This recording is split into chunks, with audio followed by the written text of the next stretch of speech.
I become truly lost for the first time, neck craned and eyes wandering fenced-in rooftops. I'm curious as to what one group of people in particular is doing, situated on a widow's peak, and whooping loudly. Sparks are flaring. Is that fire? And that's when I crashed into him. Or he crashed into me, rather. Paper bags launch into the air. Glass jars loaded with herbs and paint rain down around me.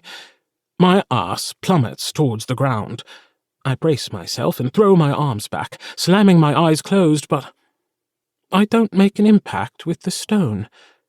Instead, I find a thick arm around my waist and a strong pair of eyes that can't decide if they want to be green or brown.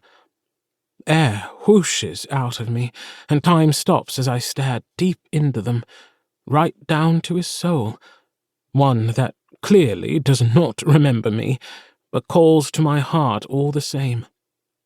It stings more than I thought it would.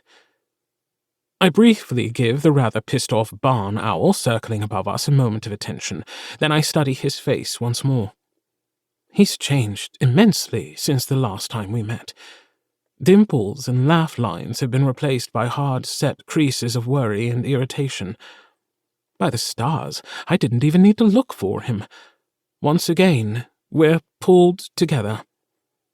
Not that I would need a second confirmation, but the dark splash of a birthmark along the right side of his severely angled jaw is present, flaring the same bright gold as the first time we met. His cheeks are soft, flushed and partially hidden beneath waves of soft black falling from beneath a knitted beanie. He's hiding. He blinks once, black lashes sweep across his cheeks and catch the lamplight. And just like that, time marches on. I shakily recompose myself and take hold of his thick bicep veiled in a loosely knitted rainbow duster that extends to his wrists.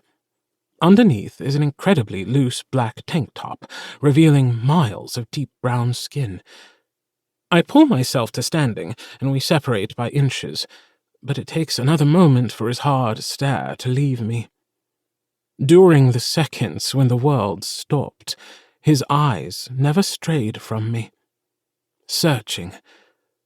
I pray for the first time in a long time.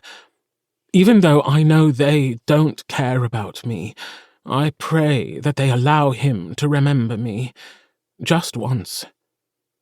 But instead, he remembers the mess we created, now currently being trampled on by the crowds around us.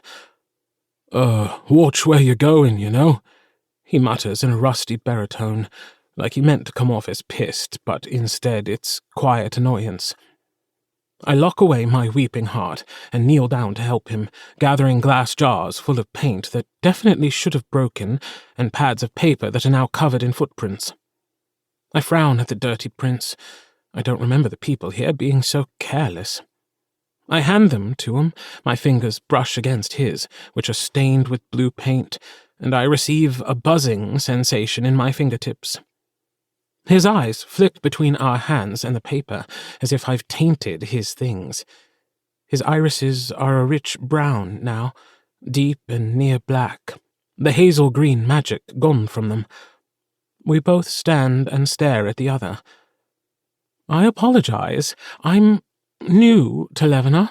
Got a bit turned round. I didn't mean to. The warm, syrupy voice I've pulled on, one that melts even iciest of hearts, is reduced to a screech when explosions rock the night.